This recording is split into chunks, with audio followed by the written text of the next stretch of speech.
Krill. Krill! Whoa! No Dr. Krill! way. Fair. All right. Fair. Yeah. No way. We never win anything. That could be. That could get. Oh, that's the change. Well, that's what my luck is changing. Time to go by Now lotto. we That's can what it is. just We've been find a talking. teenager with We've been talking to Dr. Krill for 3 years trying to get him to come aboard. So he comes in here, gets a freebie, and still hasn't come aboard. So that's part of the contract. You have to come aboard when you win. That's in the small. If you read it, it's in the small print. Yeah, right on the back. How you guys doing? My name's Brian Wright, I'm the CEO of New Patient Group. We're based here in Houston. Who here had heard about us before the event went out? I know you have. And I know Dr. Baran says. Anybody else? Okay, so we always like to ask that question. We're still new. We're in our 4th year. We've worked with about 85 practices in the past about 3.5 years. Right in there. Most of our clients are here in Houston, but we have a sporadic base around the country as well. And it's a good group because we're supposed to have, I think, upwards of 20 tonight because the weather obviously kept some people home. Sometimes the smaller the crowd, the better. You guys will get more out of it. We're going to talk about a lot tonight. We're introducing a new technology platform we have. It's in about 18 practices right now. It's going really well. And it's going to talk about a lot of the things that we would normally talk about if we're actually inside your practice. This is a digital platform. We'll get into that more. Real quick, I'm going to introduce the team to you guys if you guys have not already met them. This is Derek Leonard. He's our Director of Operations. I was telling somebody in here that he could make that wall profitable. It's unbelievable how he can take it from, if you're at a 30% margin, and get you to 20% profit margin. Or if you're at 40 or 50, it'll get you to 30. It does really amazing things. Yeah, what did you just say? The other way. Oh, did I say that backwards? Oh yeah, my bad. I say that That's why reverse. it makes You sense. talk long enough in front of people that happens. You trip and fall, stuff like that. Anyway, he's amazing. He's amazing at what he does. I'm glad you called me out on that. We have Vin in the back. Vin's incredible. You guys all familiar with the Spear Institute? Yep, Vin worked with them for a long time, and we're very fortunate to have him as part of the New Patient Group now. He handles a lot of these events. He's a VIP trainer as well, and if he didn't handle these events for us, we'd be in big trouble, because if you leave it up to me, it's not going to happen. There'd be about 2 people in the room. Anthony Dill. Anthony's our project manager for all of our web designs and social media. He's also a VIP trainer. Where did you play basketball? Where didn't I play basketball? I played about 8 years span over Europe, and a whole bunch of different countries: Belgium, Holland, France, Germany, Austria. He's our leading sales guy because when he walks up to you, you can't say no to him. You got to sign up. Yeah, it's either you sign up or you're done. Yeah. So yeah, Anthony's awesome at what he does. Newest member to our family is Brooklyn, and it's Barton now, but it's about to be. I'll be that. Okay, I swear I'll get that down. She's Director of Business Development. She's been in medical sales for a long time, and she's come over to New Patient Group. We're really excited about that. We'll introduce Dr. Barton here in a little bit. He's going to be talking about the technology platform. He's the brains behind the technology. I certainly am not, so I want to let everybody know that. And he's going to do the demo of when you guys get to see the platform.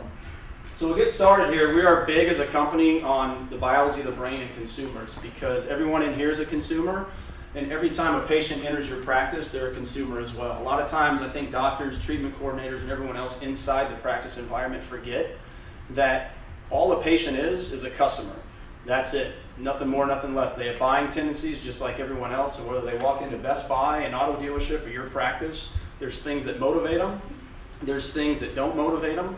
And if you're unable to overcome consumer buying tendencies, your practice will always suffer. Even the practices producing right now in the top 1% in the nation, they lose thousands of dollars a month that they never even know about because they are not trained how to overcome the biology of the brain and consumer buying tendencies. So a lot of that tonight is we're going to talk about that and how it relates to you being able to increase your production, case acceptance, and a lot more as well. Efficiency, which is my favorite.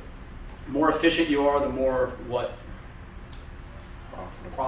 Profitable, right? So you got to be as efficient as you possibly can be. Country, only about 35% of people even spend money at a dentist.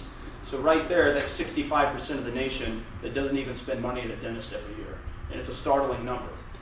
So if you put value into the patient appointment and put value in everything you do, your numbers will skyrocket. And that is the reason why, well, go over this real fast.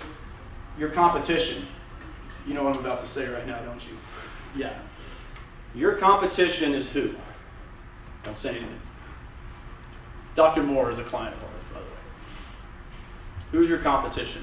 Who says it's a dentist? You have a dentist right next door to you. Would that be your competition? No, it's BizBlitz, as you said. Yeah, it's, well, don't say it because I said it. No, it's BizBlitz. Yeah, right there. And that's good. 9 times out of 10, we hear people say it's the dentist down the street or the orthodontist down the street or both. Your competition is being able to put value on dentistry or not knowing how to put it on dentistry and getting the consumer who's a patient in your practice to be able to say yes to you because they value it. People buy technology at Best Buy. They buy cars. They want to go on family vacations all the time. And therefore, every time they step foot in your practice, they're weighing the options. Should I buy from you that 3 crowns that you told me I need or Invisalign? Or, man, the other day I saw that Hawaii picture in a magazine and my family really wants to go there. What should I do? It's going through their minds all the time, which is why in your waiting room, you should never have anything like what most people do, magazines of pictures of cars, beautiful hot spots to go to, because if they're out there sitting waiting for an appointment, by the time they see you, guess what's on their mind? The magazine, the beautiful Hawaii picture they just saw. So you should only have in your waiting room things that are clinical, before and after photos, patient testimonials, things that are going to get their mind on you and not somewhere else, okay? And that just goes back to biology of the brain stuff and getting them to appreciate what you do. If you're able to put, you guys have a handout in the packet. It's the second handout. If you guys would take that out, it looks like a bar graph that has different colors on it. And we don't have to go through all these. If you're able to put value on what it is you do, this is what will happen. These are practices, it's a small example. These are practices in the first year with our program, how much they increase their production compared to the year prior. And you have orthos, GPs, and oral surgeons on that list. And you see the one that says 350,000, the blue one towards the end. I think it's like the third one from the end. That gentleman is only 7 months into our program. So he has 5 more months to go, and he's already 350 grand up for the year compared to what he was before. Never had a $100,000 month in his career in 25 years. He's had 4 in a row. And it's simply because people are saying yes to them now when they weren't before. So that happens when you're able to put value on what it is you do. So tonight, what are we going to talk about? Consumer behavior as it pertains to the financial presentation. Once you sit down and you're presenting money to patients, how that relates to what they value and what consumers think. So, becoming a financial expert, in our practices, we change the name treatment coordinator. We change a lot. There's a lot of things that have been the same way in dentistry for a long time. The person who presents treatment is your treatment coordinator, or maybe she's the office manager. We call that person the financial expert. Our program kind of puts you through, if you're going to go be a financial advisor or, I don't know, go close somebody on money at whatever type of business it is, we kind of put you through that education with our program. And some of the things we're going to go over tonight is a low monthly payment buyer versus a paid in full buyer, which is the analogy I'm going to do in the example is my mom versus my dad. Financial conversion versus treatment acceptance. 0% interest versus interest. Normally when we have these conversations, that opens up a big ball of talking points. And then presenting treatment. How do you present treatment to increase your cash flow, profitability, efficiency, case acceptance, and the list goes on and on. So let's jump into this. That's a picture of my parents. The guy on the left is my dad, who makes all of his buying decisions in life based on he pays in full. Doesn't like banks, doesn't want anything to do with interest. He saves up, he hands you a check, and he walks away and he's done, he owns it. My dad's the minority in this country, really the world for that matter, but especially in this country. 85–90% of the people are the nice lady on the right, my mom, who makes all of her buying decisions based on the fact that it's low enough monthly payments. If the payment's low enough a month and she understands and she values it, you could have 17% interest on it and she's going to buy it, and I'm not exaggerating. It's one of the reasons why my dad is no longer alive. It's because they fought just all the time about this stuff.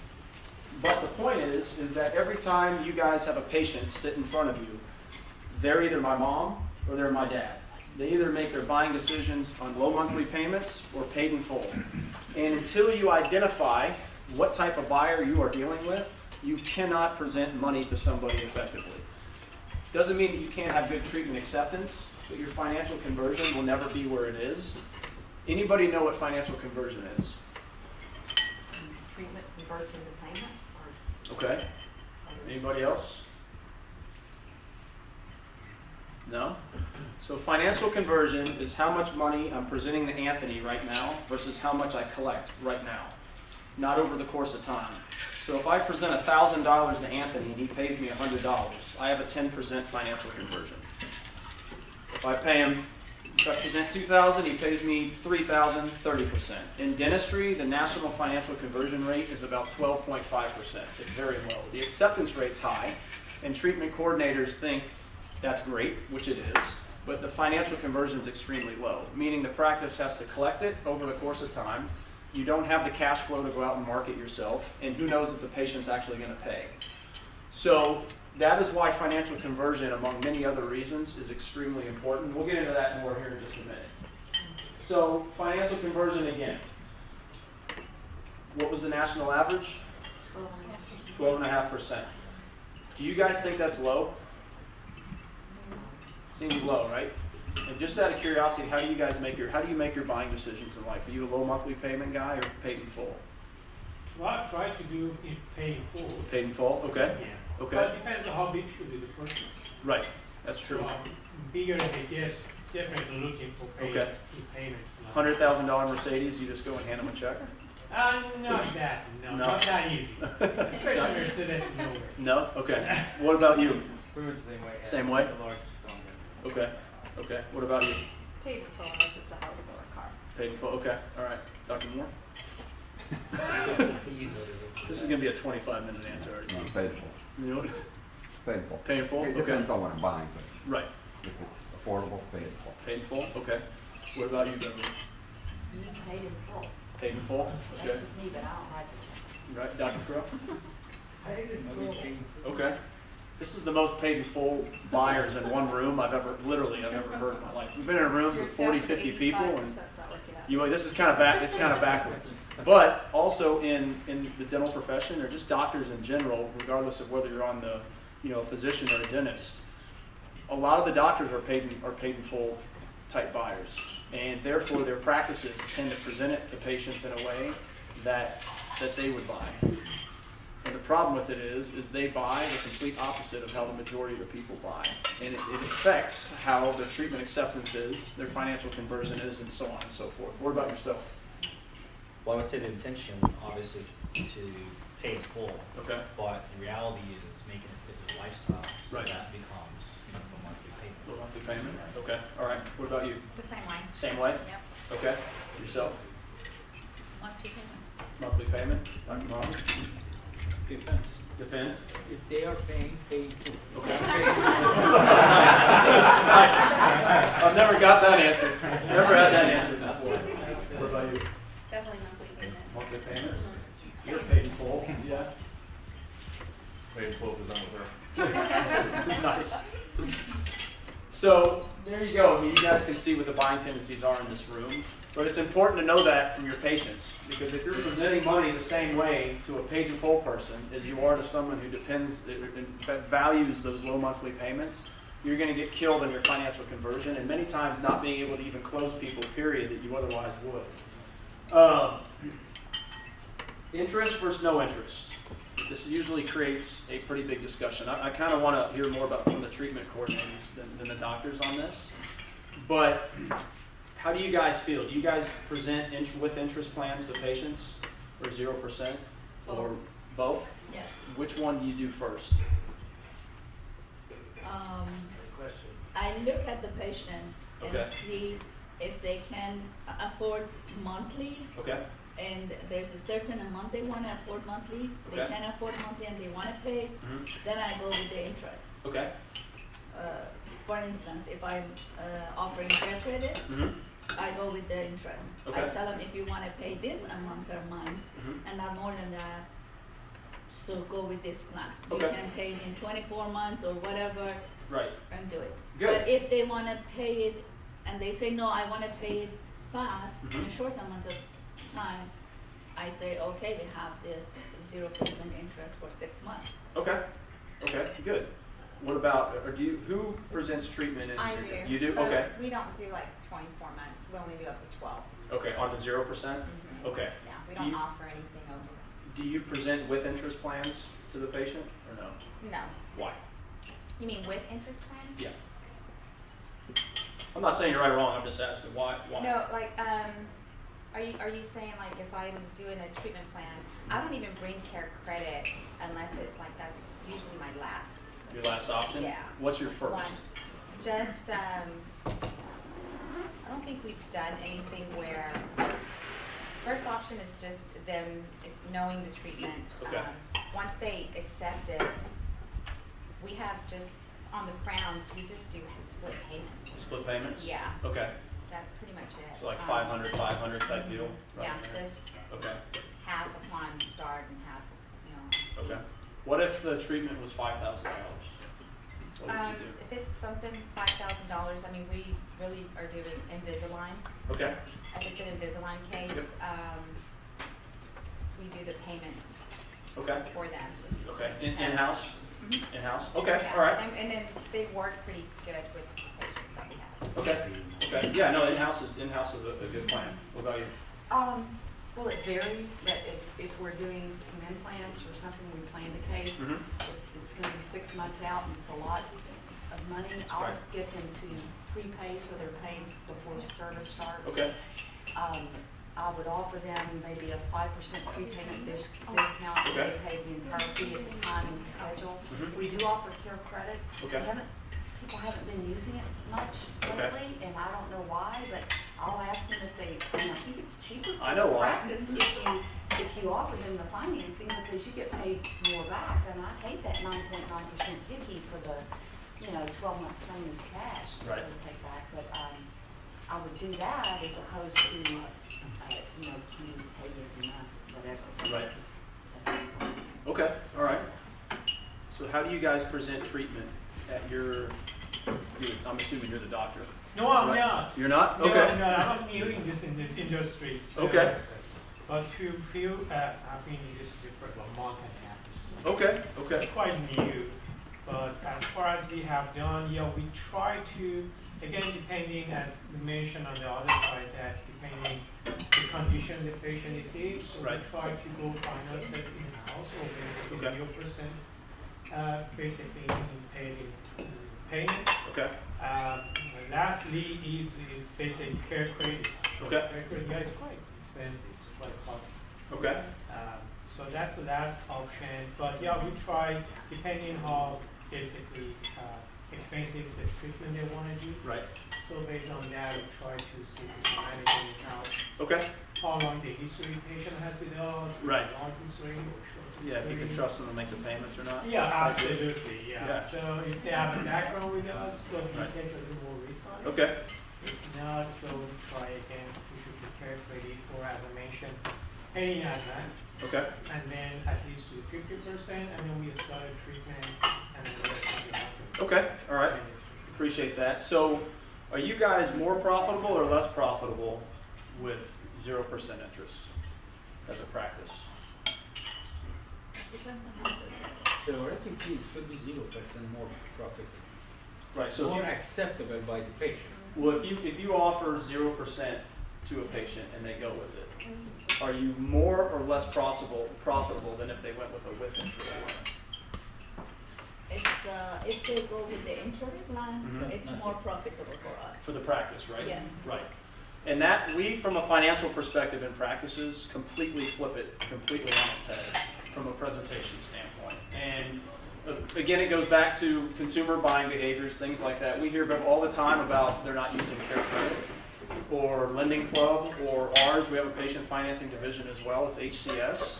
And the reason is because of how it's presented to the patient. And that's something we're going to work on tonight. You guys as business owners are always more profitable and better off if you receive payment in full from the patient. 100% of the time, it doesn't matter what the fee is from the bank. You are always better off. Why? You don't have to collect it. That costs money to go collect that. You're paying someone to do it. You are more efficient because you don't have to go collect it. And let me ask you guys this. Would you rather have $4,000 right now or $5,000 in 2 years? Exactly. So that proves my point. I've had one person in many years say, I'd rather have the 5,000 in 2 years.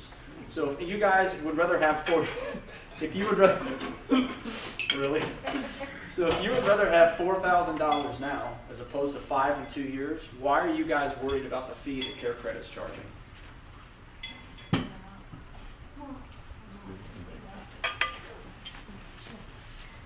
Well, if you're a startup, you want 4,000 now. But if you're established and you know you're going to get the 5,000 in 2 years, I'd rather have the 5 in 2 years. How do you know you're going to get the 5,000 in 2 years? If it's certain, but if it's Correct. not, then I'd rather have 4,000. But even if you do get it over the course of 2 years, you're still spending time collecting it.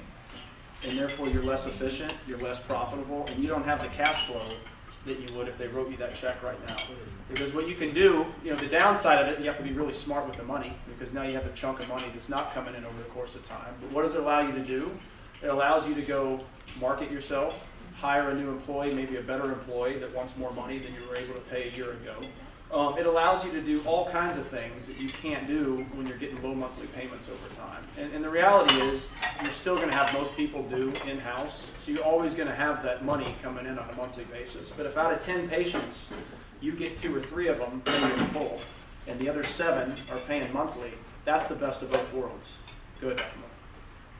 I see it kind of both ways. I mean, the way you're talking about is basically you're generating a capital reserve, so you can provide for this, and that. But doesn't it also tend to lead towards, an all or nothing kind of situation where you have a good May, Right. and if you're collecting everything up front, that's great. But if June is low, you kind of, feast or famine, so to speak. Yeah. Whereas if it's spread out a little bit, Right. you can weather those downturns a little bit better. Right, and that's where if 10 out of 10 patients were paying you in full, Uh-huh. you're 100% on, but you're still never going to get that. No matter how good your presentation is, you're still only going to get 1, 2, 3, maybe 4. So you're still always going to have 4, 5, 6 out of every 10 be paying you low monthly payments. So you're getting the best of both worlds. Because you're right, if it was only one or the other, I'd probably actually go with low monthly payments over the course of time because I'd be afraid I'd blow the money.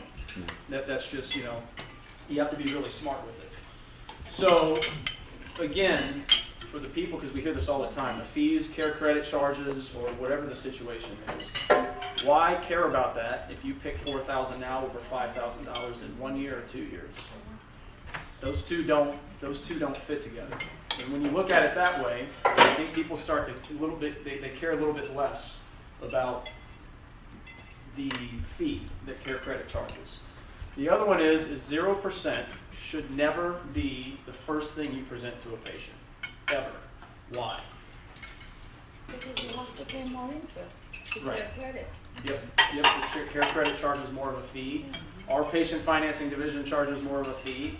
Lending Clubs does too. Why? Higher risk for them, I guess, for the company lending money. Okay, what else? Why are banks in business? To make money. So if it's 0% interest, who do they have to make their money off of? The doctors. You guys, because they're not making it off the patient. So that's why your fee's higher. And that's important to know because from a financial expert standpoint, the more you guys know about stuff like this, the more your presentation is going to come across to the patient. It's going to come across more confident. You're going to be able to overcome certain objections and questions they ask when you otherwise may or may not be able to. So any other reasons why you think that 0% should be your last option? What happens if this was a low monthly payment and this was interest? What happens the lower the interest goes? What happens to the monthly payment?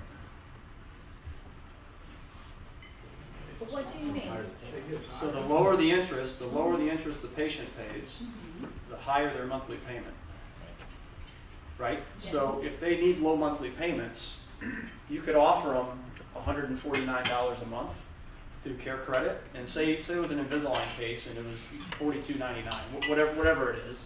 I think with Care Credit, that's like $129 a month with the highest interest. And for most people, that's the most pleasing, because the lower the monthly payment, there's a reason why, and I realize we talk about this all the time. I realize no one in here is a car dealership, so I've had people get mad at me before saying we're a dental practice, not an auto dealership, and I get it. But I use this as an analogy because it's easy to understand, everybody gets it. What do car companies do when they're marketing to the public? Do you ever hear, hey, it's $45,000 with a 5% discount? You never hear the sticker price. You hear it's $299 a month. There's a reason why they do that. They know what they're doing. For the discount amount. Yeah. $7,000 off. Yes. GMC Sierra. Yep, $7,000 off. Come see us today. That's how they talk. And they talk because they're dealing with consumers no different than you guys are.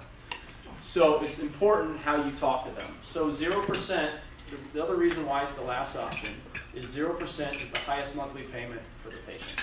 That's the reason why it's the last option. And the patient's going to tell you. If you present a with interest option and they don't like it, they're going to tell you. And therefore, they just identified themselves as my dad, possibly, somebody who doesn't like banks, doesn't like interest, and they're going to let you know, and then that's when you can go to that 0%, that 0% offer.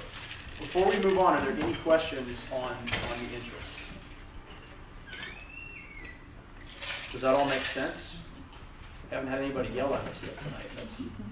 Dr. Crowley yelled at us one time. Do you remember that a couple years ago? Yeah, I'm making that that up. wasn't me. It was Beverly. Yeah. So, presenting to a patient, the steps. And I can tell you guys right now it's going to take a while to master it, but once you do, your financial conversion will skyrocket at your practice. Step one, and that may be a little bit, I don't know if you guys can see it or not, step one, the payment calculator. On the homepage of Care Credit's website, on the homepage of our website, not New Patient Group, but our financing company, there's a payment calculator. And if you go there, you guys have all these documents in front of you is what you can follow along right there. If you go there, and simply, before you sit down with the patient, simply go to that payment calculator and enter in the total amount of the treatment fee, minus whatever insurance is going to pay. So it's a $5,000 Invisalign case, for example, insurance is covering $1,000. You would enter in $4,000 into that payment calculator. And that payment calculator will spit out what their low monthly payment options will be. It's an estimated amount, but when you hit it, it'll have two columns. Has anyone in here ever used it? No? Yes, no, maybe? Come on, Darren. Well, it'll spit out a column or a line right down the middle, and on the left side it'll show your what the low monthly payments are with no interest, and on the right it'll show you what your low monthly payments are with interest. And you always want to look on the right first, scroll down, and you'll see the absolute lowest monthly payment available. That also has the highest interest, but it's the lowest monthly payment. So both sides win. It's the lowest payment for the patient and less fees to your practice, making you more profitable. So you do that, and then you also calculate what your paid in full discount is. So what do you guys, you said 5% at your office, Dr. Crow? It's about a 5%? Okay, so on a $5,000 treatment, you're looking at, what, $500 off? Is that right? No, what am I, $250, jeez. So $250. So now you know, you've gone to the payment calculator and you have what their low monthly payment will be. Say it's $149. And you know what your paid in full discount will be. It's $250 off. So now you can go and present to the patient. Before you know those two options, you cannot present to the patient.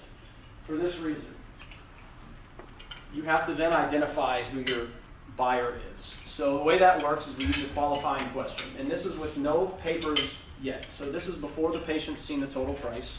They have seen no papers whatsoever. It's just you and them. Because if I'm talking to you guys and I'm presenting treatment and I set something down like that and I'm trying to have a conversation with you, are you focusing on that or me?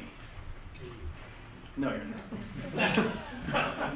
No, you're not. The bottom number. Yeah. Right. The bottom number. So nothing in front of You you. can look here, but no look here. Yeah. And this is a big shift on how treatment is presented in the dental profession. It's a very big shift. So far, patient hasn't heard the total price. They haven't seen anything on paper or anything. It's just a you one-on-one conversation. And it goes something like this. So my name's Brian Wright. I'm the financial expert at the practice. I'm here to make things most affordable for you. We have two great options for you. One, we can do low monthly payments through our trusted partners for $149 a month. Or we can do a paid in full discount which works better for you, and let them answer the question. And depending on how they answer it, they're either my mom or my dad. Let them simply answer the question. Any questions on that? Because we're going to start role playing here in a minute. There we go. Am I going the wrong way? I am going the wrong way. There we go. So, no questions on that. Normally there's like 30. You don't have any questions? I'm not the financial smart group, remember? Yeah, it is. Does the question make sense to you guys? Because now you know your options, right? You know the low payment option and the paid in full. And you're simply asking them a question. You're not doing anything differently than what you've probably been doing, other than the fact that you don't have paperwork out and you're not letting them know first what the total price is.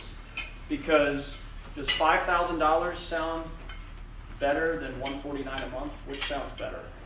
Amazing. $149 a month. But it depends on what type of buyer you are. And that's why you just need to ask them a simple question. Because if you tell my mom $5,000 before you tell her $149, she's walking out of your practice, she will not buy. Or she may, but you're not going to get your financial conversion up because she's not going to do third-party financing. She's going to end up doing an in-house plan. Or my dad, and if you tell him $149 a month before you tell him it's $5,000, he thinks you're a scammer, he doesn't trust you, and he's out the door. But the point is they're different, so you can't present it to them both the same way. So, does that make sense to you guys? Yes? Yeah? All right. So, that moves on to step 3, and that's simply customizing the presentation. So based on how they've answered number 2, all you're going to do now is close the deal. We've been doing this a long time, and I'm not saying anyone in particular in here. I just, in general, treatment coordinators in dentistry talk themselves out of more deals than they close, simply because they make it long-winded and don't just close the deal. After they answer that question, $149 a month or a paid in full discount, close them. If they answer at $149 a month, the response is simple. Fantastic choice. A lot of our patients do it. We're going to go ahead and get you started now. We need a few pieces of information from you. Boom, done. If they say paid in full discount, just simply say, is that check or cash today, which works better for you? And that's it. Nothing else needs to be said. Now, obviously, they need to see the treatment plan. When you're presenting the $149 a month, are you talking about third-party financing? Yes. That should always be your first option. Because what can happen, let's say they don't want to do third-party financing. And the key is there's key words. You don't want to use the words financing, third-party, things like that you want to stay away from, and just say your trusted partners, because that's what they are. Otherwise, you wouldn't partner with them. And that word, that verbiage, is much more appealing to consumers than the words financing, third-party, things like that. So just make sure, and that can actually make or break, like Beverly not using Care Credit, just that verbiage right there can make or break them even wanting to do it. But what the beauty of this is because you present that first, they can always tell you they don't want it, and then you go to your in-house plan. You're whipping out another bullet from the gun. You know, the goal is to never be able to have something else you can present to them. You don't want to do it all at once. The two things you want to present first are what's going to benefit the practice at the highest possible level, while also making it affordable for the patient. So that's why it's third party or trusted partners or paid in full discount. And they'll let you know. If you ask my mom that question, and she says $149 a month, you will get my mom started, and she will never ask you the total price. She will never ask you what bank it's through, and she will never ask you what the interest is. You would be able to close her, get it done, and she would never ask you the question. And there's a lot of people like that. And then there's others who are going to ask you. But the point is, unless they do, zip the lips. And it's not to mess with them or anything. You're not being honest. It simply is not important to them. And that, if it's important to them, they are going to tell you. They're going to say, hey, what's the interest on that plan? Then they just identified themselves as somebody who cares about interest. Or how long is the term? Is it 60 months, 45 months? If they bring that up, they care about it. But if they don't bring it up, they're my mom, and you could close her on 19.7% interest forever. But if that payment fits what she needs, you're going to close her 100% of the time. But more importantly, your financial conversion is going to skyrocket because she is going to do third-party financing 100% of the time. She always has. And that's the vast majority of the country and why we're in a debt crisis as a nation, which is a conversation for another event. But there's a reason why we're in debt as a nation, is everyone, for the most part, picks that low monthly payment option. So, Does that make sense? It Yes. was. Go ahead. You suggest having them sign off one way or the other before obviously presenting Yes. like the numbers, because at some point after we do that, Right. somebody's gonna say, okay, well, what's the total, right? And it's Right. kind of in the back of your mind, right? Yeah, absolutely. So yeah, just get them to sign. And the thing too, if you ask that qualifying question, you will get people say, so if you say 149 a month, or we can do 500 off the top today, which works better for you, you're going to get people say, well, what's the total price? And the total price depends on which option you choose, and that's fact. You're not being a car dealership if that's your response, because it's very true. If they pick the low monthly payment route with interest, they're going to pay way more than $5,000. And if they pay the paid in full discount route, they're going to pay less than $5,000. So the total price actually depends on which choice they select. So you're not lying to them, you're not scamming them, you're not doing anything. You're simply finding out their buying method. That's all. So if they ask again, I just need the total price. Of course you're going to tell them. I mean, we're not trying to hide it. We're just trying to quote unquote hide it in the beginning, just to see if they're going to follow along with the lead that you're trying to take them.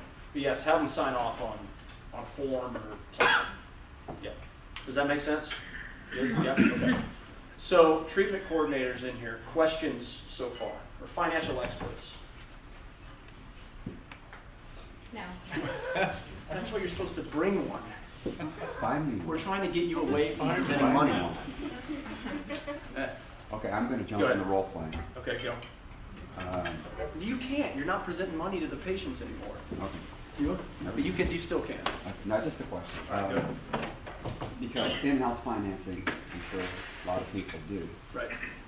So the patient asks you, well, I mean, is there anything else, available? Do you do anything, in the office? Yep. What's your response? Absolutely, we do. Like what? We do whatever your in-house plan is. So if Well, see, they've that's gone, the thing. My in-house plan is low monthly payments at no interest. that's fine. So then offer that to them. So if they've identified themselves as that's being important, offer it. If you have an in-house, the only difference is you're just not offering it first. Okay. If they start asking questions, sure, we have an in-house plan. It's great. It'll be this amount down, and then whatever it is a month. What is the one at your office? How much do you require them to put down? Usually 10%. Usually 10%. Okay.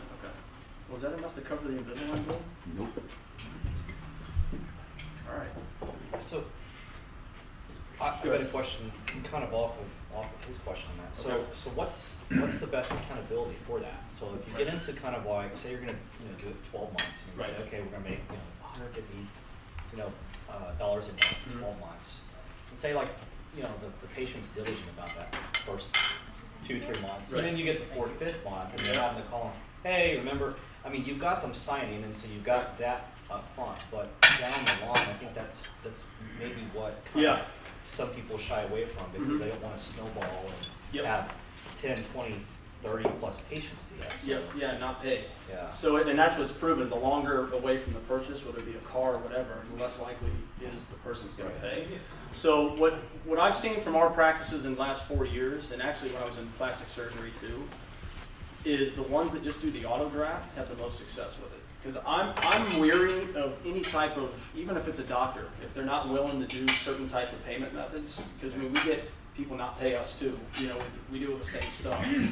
And if they're not willing to do an auto draft or a credit card, at least, I'm a little weary of it. Okay. And it's the same way. I mean, you guys will see over the course of your practice, you'll kind of, because your demographic's going to be different than the demographic of your practice, and so people are going to have different buying tendencies with you guys than maybe over here. But you'll learn, hey, look, these 2 payment plans we're getting, 4 months in, they're not paying us anymore, and you'll learn to just wax those whatsoever, and then just do auto draft. How long have you guys been open? About 15 months. Okay, so it's real new then. Right. Okay. If it were me, I would have every type of, I wouldn't let anybody out of there without getting them closed. I would have every type of payment plan there is, because that allows you to see which ones work and which ones don't. Even if you take a hit on a couple of them, at least okay, these are not going to work for my practice. They may work for his, but it may not work for you. But until you offer everything, you're not gonna know. So there may be something at his practice where people are defaulting on payments all the time, but you guys never have one. And it's just because there's just different, some are they have blue collar working patients coming in, others have white collar, some are a combination. You know, different ethnicities like to pay in different ways. It's just, you know, it's consumer fact. So, and you'll learn and you'll figure it out. Where are you guys located? Beltway and Wire Force, like Okay. right part of West Chase. Okay, cool. So no questions. Yeah, go ahead. Rick. So, is what you're recommending for a larger dollar amount? I mean, Yeah, yes. So it if could be it's if you were just gonna say, okay, we're gonna do these 2 restorations and right, gonna run it out. I'd say 1,000 or more. Okay. Yeah, and there's exceptions. I mean, there's people that, I mean, they may have to finance 700, and no one wants to no practice wants to finance that amount because then the fee you end up with, it's a lot lower amount.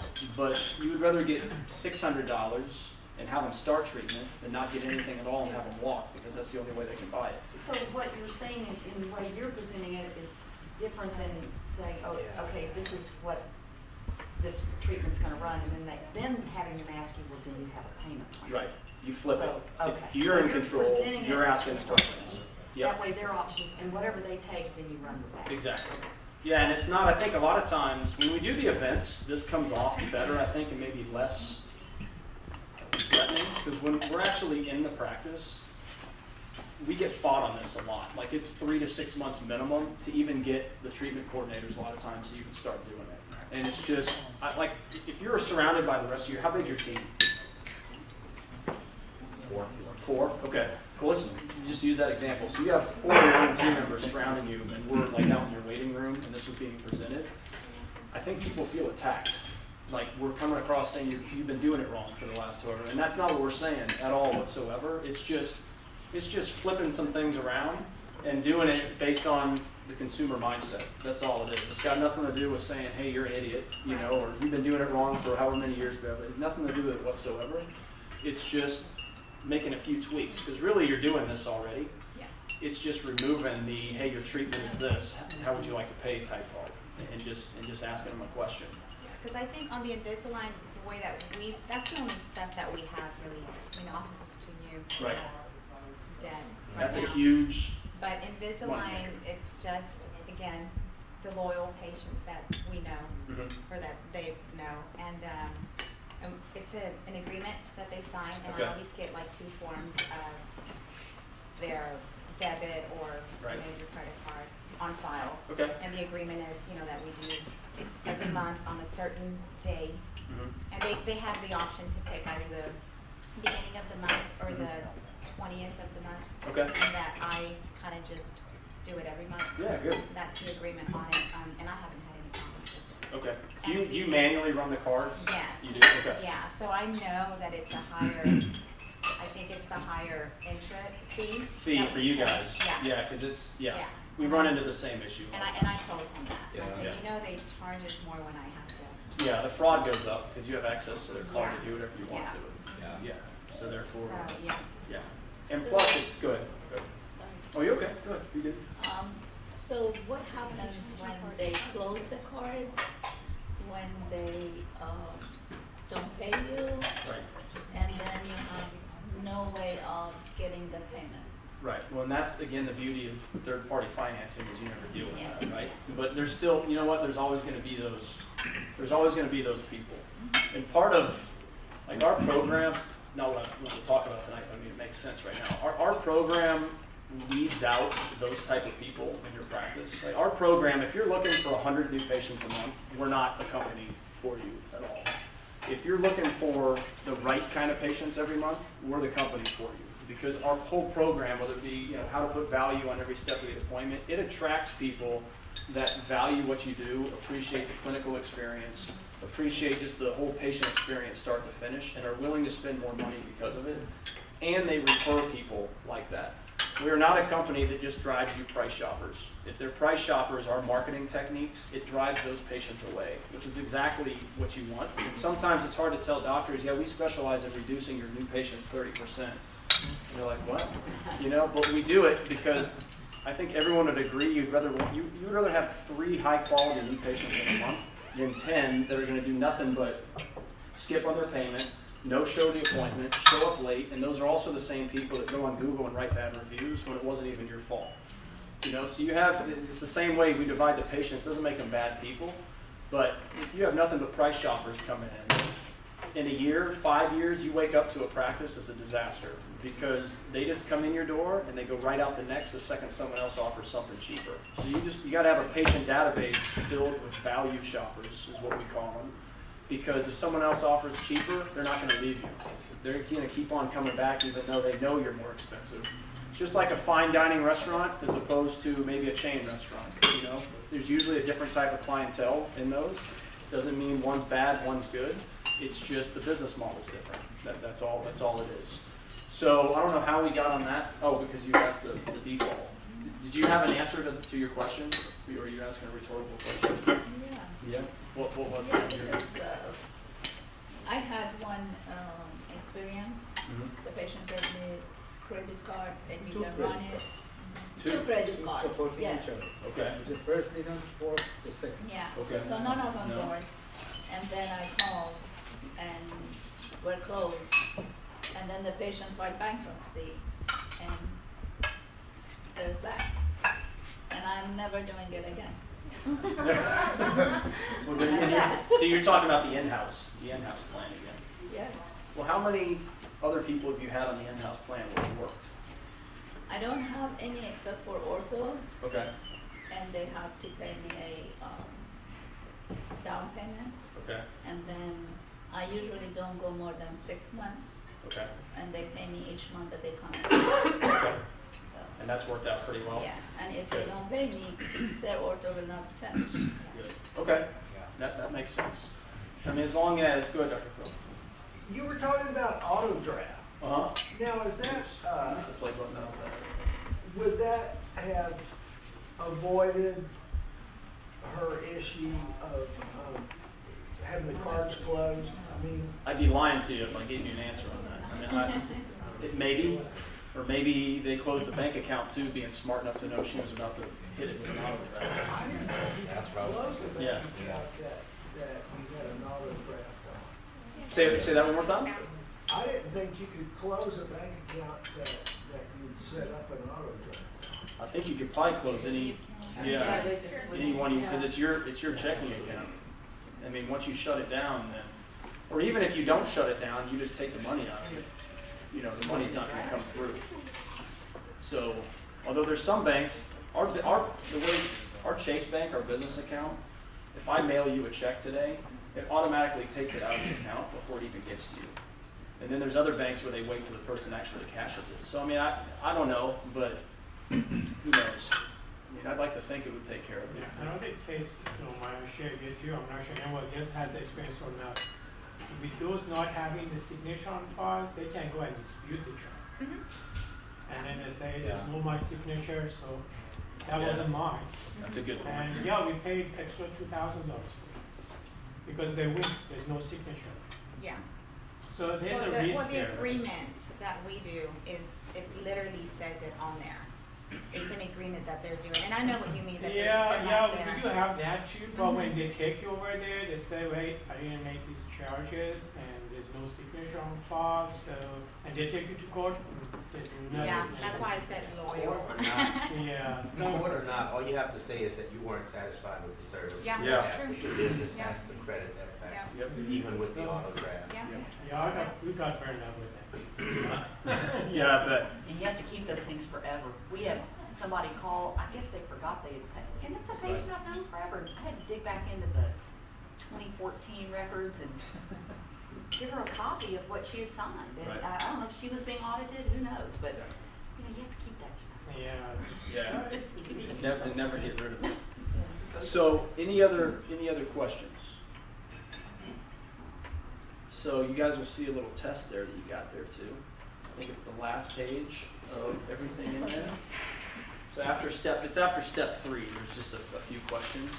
That's it's a mini example of something that you would have for your employees inside of practice that they would have to show they can pass in order to be your financial expert, for example, or their your hygienist. However you have your hygiene department work, you guys in the platform can set it up any way you want. You have all of our stuff in there, and you can use as much of it as you want. We have a hygiene program, ortho program, everything across the board. Or you can choose not to use it and just use your own but you can still have it uploaded in there. So question 1, somebody read the first question. We can't find the page. For presenting treatment There you go. and financials to a patient, which of the following should you do? You do. Oh, There you go. sorry, yeah. Was that invisible ink they used? So which one is it? Present the total fee. Okay. B, present the fee to the patient based on priority. That's going to be something we're going to talk about real fast. Let me ask you before you go on, sorry, Okay. because I forgot to say this earlier. Who in here, so if it was 5 crowns, a root canal, and an Invisalign case, who would present all that to the patient and who would break it up in priority? So say the crown was the first priority or whatever. Who presents it total and who breaks it up first before presenting it? How do you do Depend it? on the patient. Okay, If I know that my patient is the total, they want to know everything Right. at once and they don't care about details, okay, I go total. okay, If my patient is the one that want to know every detail, every Right. single thing, then I go 1 crown, then a bridge, Right. then okay. You have to add these clinically, whatever is the first priority. For Mhm. example, if I'm starting an ortho treatment, there is some decays and need for root canal, of course, I have Right. to take care of the infection, decay, root canal, Right. whatever. Then, after health is taken care, then we deal with beauty. Move on, right? Right. Okay. But okay. again, if the patient wants to, hey, whatever it takes, 6 months, 1 year, 2 years, give me the whole financial information Right. at the beginning, we'll do that. You do that? Okay, okay. What about you guys? Right now, we're doing priority. Priority? Yeah, Okay. there's some patients that I feel confident enough to give them the big fat number at the bottom, Right. but very few. And that's why in dentistry, people break it up because they're afraid to say, hey, it's $45,000. Yeah. But guess what? If you do it this way, and this is why our practices routinely have $30, $40, $50,000 days, because they're presenting the entire treatment, but they're doing so via low monthly payments. So that $40,000 treatment is probably, I don't know, $679, maybe $779 a month.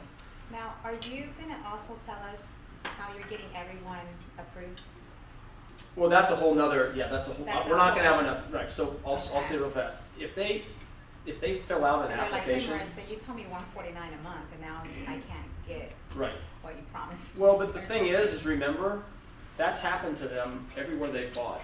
Gallery Furniture, Best Buy, auto dealership, house. People finance everything in their lives. So you're not doing anything differently than what they're used to. They understand that payment, even when you can say payments as low as $149 a month, to where you come back and it's probably going to be, it could be a little less or it could be a little more depending on their credit. The national approval rate for Care Credit and Lending Club is in the low 30s. So they decline a lot of people. Our company doesn't understand that because I was in plastic surgery for almost 10 years, and the default rate in plastic surgery is through the roof. Because once you get these and you go home, they can't repossess them. They can try, and that would be hilarious, but they can't do it. So people stop paying. You know, once you get a facelift, it's over. They can't repossess it. People stop paying. Dentistry, they have to keep coming back. If it's an Invisalign case, they got to keep coming back and seeing you. And there's other things as well where they have to return.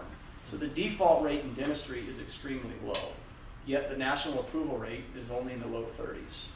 And I don't know why. Our patient financing division, it's I think nationally right now. Do you even know what it is nationally? It's up to 70. Okay, so we approve more people, but the practice in those cases pays a higher fee because the 65 to 70. sick is kind of in between those. Okay, and the way. I mean, just real quick, like ours, the higher the fee, the worse the credit. But we're willing to approve more. Just the practice has to pay a higher fee, which both sides win because at least you approve them when otherwise it would have been declined. And even we don't approve everybody. So, yeah, the treatment. We suggest you always 100% of the time present everything first. But you do it, again, going back to you go to the payment calculator. If it's 50 grand, you type in 50 grand, it will tell you what their low monthly payment will be. And then you sit down and have the same conversation. We have payments as low as $649 a month, or we can do a paid in full discount, which would save you $4 grand a day, whatever it may be, which works better for you. You have the same exact, because that question works, whether the treatment is $1 million or whether it's 1,000, it's still the same question. Because if that person says in that case $649 a month, and this happens in our practices all the time, you move forward with third-party financing, and if you get them approved, now they've paid for maybe 8 stages of treatment. You know, you start with your priority, but now you don't have to worry about it because you've been paid. You have it. You have the money. So now they're going to get all that treatment they need because they're not paying you. They're paying the bank. Let the bank worry about it. And then if for whatever reason they're not approved or they say it's still too much, then that's when you start breaking up the treatment. You just don't break up the treatment first, because then it gives you somewhere to go. You know, you can start breaking it down in priority like you were talking about, but you always want to present it first, because even if, like in the example you gave, you could still get all that money up front, but still take care of what you need to take care of first, right? And that makes sense. So, does that make sense, everybody? Yeah?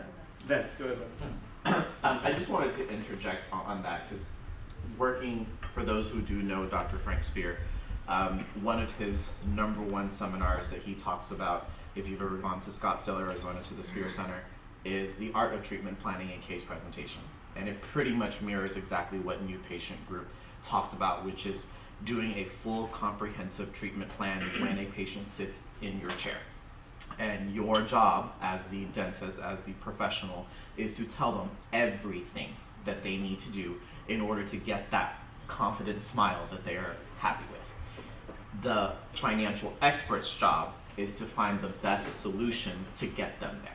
And a lot of dentists, thousands and thousands of them who go and attend his seminars year after year, make the same prejudgment for the patient, saying, I think I know you, so I know you can't afford it, or I think I know what you're gonna say, so I'm gonna say it for you. And 9 times out of 10, you're wrong. Yep. And so you all should go into the mindset with not only yourselves, but with your staff, that they're going in with the idea of needing that smile. And I'm sharing that because if you ever looked at any of my photos, individual personal pictures, prior to age 22, I never smiled. I came over from Vietnam here to the United States taking medication that literally tarnished my teeth. It was yellow, it would forever be yellow. And when I got my first job professionally after college, the dentist could have easily said to me, you just graduated, there's no way you're gonna afford this $12,000 case. But he didn't. And he told me everything that needed to be done, and I agreed myself to pay a monthly payment and got all 12 veneers done. And so that one moment in time where $12,000 seemed like a lot for a recent college graduate changed my life. Every picture ever since then, you will see a smile. Every picture you've ever seen since then at every major event in my life has been a smile. And when a patient walks into a dentistry, and I'm not a big fan of dentists, I love you all for what you do, but I hate being in the chair as a patient. But that's why they go. They don't have that confidence. They don't have that perfect smile that they've always dreamt about. And so our job as professionals is not to tell them whether or not they want it bad enough. Our job is to say, we know you want it, let me tell you what you need to do to get there, and let them figure out the plan that best suits them. So this is just something I've talked to thousands and thousands of dentists when I was working at Spear, and Dr. Frank Spear is passionate about that. So I just wanted to kind of throw that out there. It's a good story. I didn't know that. When did you come here from Vietnam? When I was 2. Yeah, I thought you said 22. Well, I got my teeth fixed at 22. Oh, so at 22. for 20 years of my life, Okay. no smile. All right. That makes sense. So 2 other quick things. We'll try to get some role plays in before we have to wrap it up. So you guys are consumers, right? Each one of you? You all have tendencies, right? So let's say, for example, your buying tendencies in your personal life. What are they? Are you willing to pay interest on something? Not if I can avoid it. Okay. So how do you think? But I know Good. that the patients that are walking in, Right. are not giving me a lot of vibe about, yeah, I can pay everything in full. Right. And that's where that question is going to come in. It's just a simple question. I like the question. Either or, which one works, and they'll tell you. You know, they may say neither. You know, I can't afford it. Then you go from there. But it's hard as a presenter because you have, I'm just using you as an example. But let's say you hate interest, would never do it. How are you going to sit and present treatment to me and convince me to pay with interest? How am I going to do it? It's very hard. It'd be like, what if my dad was sitting in front of me and trying to convince me that going with the bank is the best option? But he has to. You have to be coming from a former professional baseball umpire. You have to be an umpire. You have to be 50-50, right down the middle. And even you have to completely leave your own personal buying tendencies out of it because that may not be theirs. And it's very hard to do. It's very hard to do to say, hey, that interest plan is the best one for you when you personally hate it. How do you convince them? I don't know, because I have a patient that she still hasn't accepted. She knows she has to get it done because right now she's walking around with a flipper. Right. So she knows she needs it. Okay. She even kind of mentioned it to Dr. M about going to Mexico for implants. Okay. I mean, she's that, just kind of shaken up about it. But I still can't get her to sign and commit to the treatment because she's more concerned about getting her house. Right. And can't touch her credit. Right. So she's very. Well, you're not going to get them all. Yeah. I mean, So if they won't let you, run their how can credit. I convince her? I mean, we just delivered her. That's her biggest concern, I think, like what Marissa's saying is that she just doesn't want that ding on her credit. Yeah. I mean, and she was candid. She said, look, I'm at that position right now where we're trying to qualify for the home, and we've got other things that are going to go against that. So. Well, so this will help you guys out with her. And this is stuff, again, we're going to talk about tonight, but it's very important what we're talking about right now. So if you run my credit through Care Credit, is it a soft or a hard pull? It's hard. Who I think says it soft? goes against your credit Yeah, it goes report. against It's the an credit inquiry. report. isn't Yeah, it? it's an inquiry. Is that Yeah. hard or soft? I don't know. It's hard. It's Okay. hard. Yeah, it's a hard I pull. like lending club, just saying. Yeah, I do. that's fine. I Yeah, have Lending more Club's good. success with What's the it. difference between soft and hard? So, yeah, about to do that. So who knows the difference between a soft and hard pull? It doesn't affect too much your credit, I think, the soft one. That's correct. But the hard one, it affects your credit. Yeah, that's really the Remove some difference. points. And what if you went to Care Credit and she was declined? It's just an example if you actually used it. And then you went to Lending Club and ran it again. Is that 2 polls or 1? That's one. Okay, who says 2? And who says 1? Say 2? Anyone else say 2? 2? 2? All right. Who says 1? I do. It's 1. Yeah, that's right. Because you're allowed, you could go to 70 different patient financing companies, but if it's in one day at one medical location, it counts as 1. On the same day. Same day. Yep. So it's same day. So Yes. if tomorrow, totally different. It's gonna hit, All bets are off. Same day, same location. Even if she got up and went next door and had it done, Okay. that's gonna be another hard. But if it's at your office, same day, you can do it 1,000 times. Okay. And that's why if you have a patient that you're trying to get approved through Care Credit and Care Credit declines them, what is the percentage chance that they get approved with Lending Club? I don't know the percentage chance. 30%. Yep, because just like a car, a house, every lender has different qualifiers. So they may look at how long you've owned your home, and they may look to see how long you've owned your car. It's just they look at different stuff. And because it's not going to ding their credit again, you should always do it without even asking them. If you're at the screen and Care Credit decline, it's the same information. You already have it. Plug it in for them into Lending Club and see if they're approved, because it doesn't hurt their credit. So you don't even have to ask them. You just go do it. And if that's declined, come to ours. Do it in the reverse. And if that doesn't work, then guess what? You're not going to get them approved. But they didn't get hit 3 times. So they're just little, I hate to call them tricks, because it's not what it's intended. It's not what it's intended to be. But it's important for you guys to know that, because if you don't, then you're not going to go to the next lender to see if you get them approved. I'm sure that's what they even do to us when we go to dealership. Absolutely They it can't is. get one bank to get us. I'm sure Yep. one day 30 banks get. Yeah, the 4-quadrant system that you always talk about. Tell them what that 4-quadrant system is. This is how they do it. car dealerships, there's mainly 4 things that people are concerned about. But eventually it gets down to the number of payments and the amount of the payment. After a while, how much you're giving me for my trade and how much the invoices on the car that I'm buying actually go out the window. But those are your 4 squares. Invoice, trade-in, monthly payment, and how long. And eventually they fold that page in half and they just talk to you about the monthly amount and the number of months that you're going to be paying for it.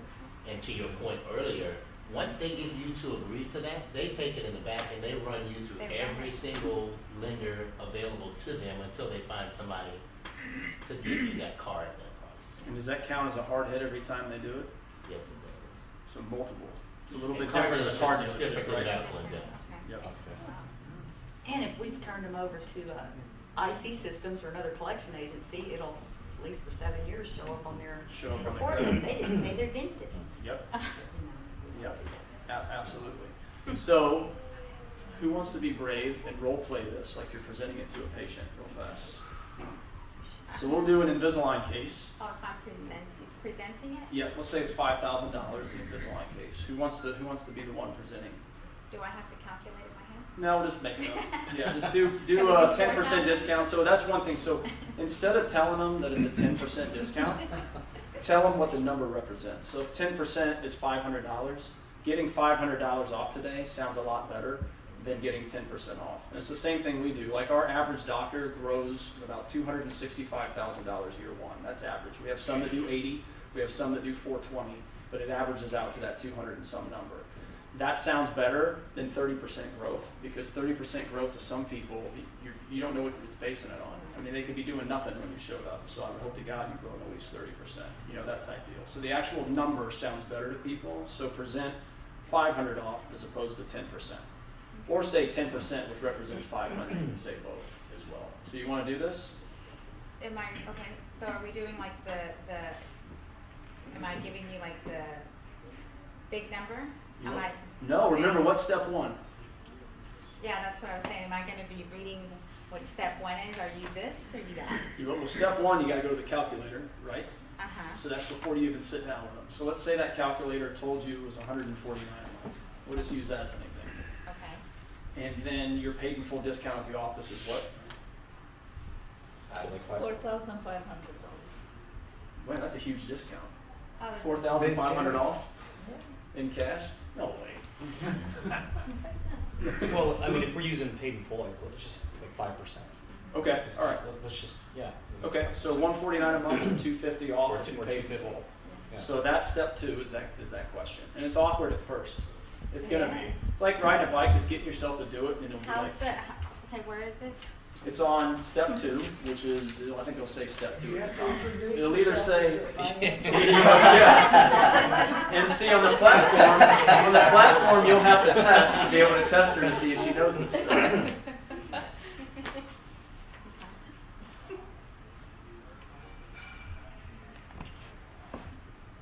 One quick thing too, we're giving away all kinds of free stuff tonight, I love this. Use the word prescribe instead of recommend, and you will transform your practice. That one word difference. What does the word recommend mean? It's not necessary. Exactly. We just recommend, it's optional. Which You is wanna do it or exactly not. how patients view dentistry. Yeah, but And they this view it that one- way through multiple things that happen every single day inside the practice environment. That's just one example of 100. And getting rid of those little things starts to put value on what it is you do. That is not an optional treatment. You are a doctor. Prescribe what you believe they need, not what you believe they want. Prescribe what they need. And you using that word prescribe will just have your treatment acceptance go way up. Just one word flip. Happens all the time. It's one of the first things when we go into a practice, we've changed on the doctor verbiage, is I don't even know what recommend means. Because you're the only doctor on the planet that diagnoses and then doesn't prescribe. So I'm like, what? That doesn't even make sense. And dental school doesn't teach this or whatever, and I don't understand why. Just simply say, I am prescribing you Invisalign. I'm prescribing you a crown. Whatever it may be, put the word prescribe in front of it, and they no longer think it's optional. Got a doctor prescribing me something? Sounds serious to me, I'm going to do it. And that's exactly what they think, just by that little flip of the verbiage. So can I pass the torch? I want to hear it Oh, first. come on. Yes, I don't. Who wants to do it? No, you're not going. I know you're wanting to do No, it. I'll butcher. No. She does, no. Yeah? That wouldn't be a fair fight. No. No. Can Should we I do this like should I present a, With the stars? yeah, Invisalign case to a patient? We Yeah, can that's do fine. Invisalign, but anyways, you That's want fine. to do that, Yeah. 5,000? Yeah, I'm your And patient. you're my patient? Yes. Okay,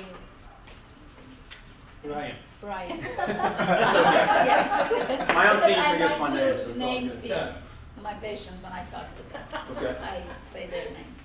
Okay, Brian, we have two options here today. Mhm. Would you like to have a low monthly payment of $140, or you like to have a $250 discount from your treatment plan today? Definitely the low monthly payment, because that is how I buy in life. I like to hoard the cash, and I don't care what the interest is. I'd rather have the cash. Okay, So, yep. so you want to go with the low monthly payments? I do. All right, so I need some, How much is it gonna be? okay, we get that. Before, I need some information from you. I Okay. need a debit card or credit card. I want to just run this trusted company that works with us and they finance for our patients. So Okay. I'm gonna just go ahead and run this through them, Okay. and then I'll give you the final answer. Give me just, You can't tell me how much it is? sure, it's $5,000. Okay, there you go. See, the beauty of this, telling me it's $5,000 after you've told me it's $149 a month is totally different than telling me it's $5,000 a month and we can do it for $149, or $5,000 total at $149 a month. Just flipping it. It would be okay. Absolutely, you're not gonna lie. You're not gonna lie to them. I mean, you guys are professional, and you're a medical practice. You know, it just for whatever reason, the dental profession, the way they act, sometimes they don't. I don't think consider themselves a dental or a medical practice sometimes, but you are. You know what? Like with Invisalign, guess what? That's not optional. That's not for prettiness. That is, if you have misaligned teeth and you don't get them straightened, that can lead to gum disease. And once you get gum disease, that leads to bone loss. And once you lose bone, you lose your teeth. And you're looking at way more financial costs. So I'm prescribing you Invisalign. That's our verbiage model, by the way. You take that, your Invisalign numbers are going to skyrocket in your practice. Just by that. We call it PTCAD. That's what the hygienists and assistants use, and PTCAP is what the doctors use. So can we have a seminar on urgency in the treatment when the patient's in the chair, so make it my job Yes. easy? Yes, so that, So if we can sell it on the chair, then I don't know if you guys saw it, but this is part one of a series, and we're The working way from that the you- end of the appointment forward. Okay, so right now we're just, because you guys, if once people get to the finance guy at an auto it should dealership, just be a quick thing. it's done, right? If they get you that far, it's over. And that's how, but they get to sell something to the customer that the person values. You guys have a very difficult job because you're trying to close somebody on money that does not value what it is. So if every other part of the appointment doesn't hit the way it needs to hit to put value on it, your job becomes virtually impossible. And it's one of the reasons why the financial conversion is so low. Because there's no Or so. urgency in the back. Yeah, It's not going to be urgency in Exactly. You know, you just have to be even better at what you do. So this is part, we're working from the end of the appointment all the way up to the start. So, and then we'll do this, you know, once a month for quite a while and you guys will get basically our whole program given to you and from an event standpoint. But that's what, go ahead, Reverend. What is PTCAD? So PTCAD stands for identify the problem, utilize a transition, state the consequences, utilize an action item, and then go get the doctor. That's for the hygienist and for the assistants. The doctor uses the same one, there's just a P at the end. And that's, he's going to prescribe, he's not going to get the doctor, obviously. Dentistry is a solutions-oriented business. Nothing wrong with it. The problem is it doesn't motivate consumer behavior. People don't buy on what they can gain. They buy on what they are going to lose, potentially. But everybody in dentistry whether you think you do or not, I guarantee everybody in this room talks in a solutions-oriented manner. You've been taught that from ever since you started in dentistry. That's how they teach doctors to talk. And it doesn't motivate consumers at all whatsoever. It is a fact people buy based on what they stand to lose, not what they stand to gain. You want me to do the example? I was gonna ask you, so I didn't want to interrupt you. So, Oil change example. oil change. So this proves the point right here. So I'm trying to get you to change your engine oil, right? Which method works better? You need to get your engine oil changed because it's going to improve your car, make the engine last longer. You want to get the engine or the oil changed. Or you need to get your engine oil changed because if you don't, it could cause vital damage to your car. Your engine could explode and it'll cost you mass financial amounts of money. Which method works better? The second one, right? And I've never had a person say the first. The problem is in dentistry, every one of you in here presents treatment to the patient the equivalent of the first way. Every single one of you do it, whether you think you do or not. I've never in my whole career come across a doctor or a hygienist or assistant that talks in a consequence-oriented manner. And it's not wrong, it's just people aren't motivated by it. So it hurts your acceptance. And there's people that say that they can't afford it, and they leave and buy that TV, that all of a sudden will say they can afford it because you're talking in consequences and not in solutions. So that's a whole nother, that event will happen down the road with the role plays and everything.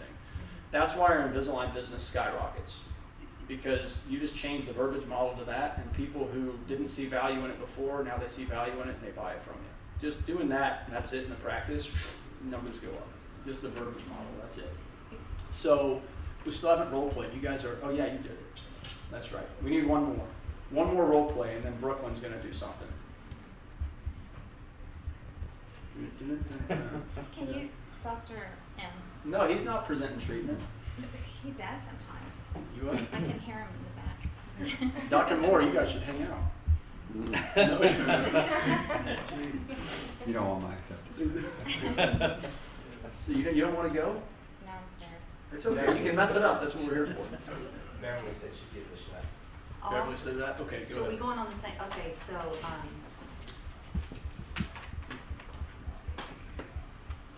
Okay. So- What you gotta say. Brian? So Yes. Dr. Crow has prescribed Invisalign treatment for you. Good, good. We have two wonderful alternatives we can offer you through our trusted partners. Okay. And those are? Let him say it.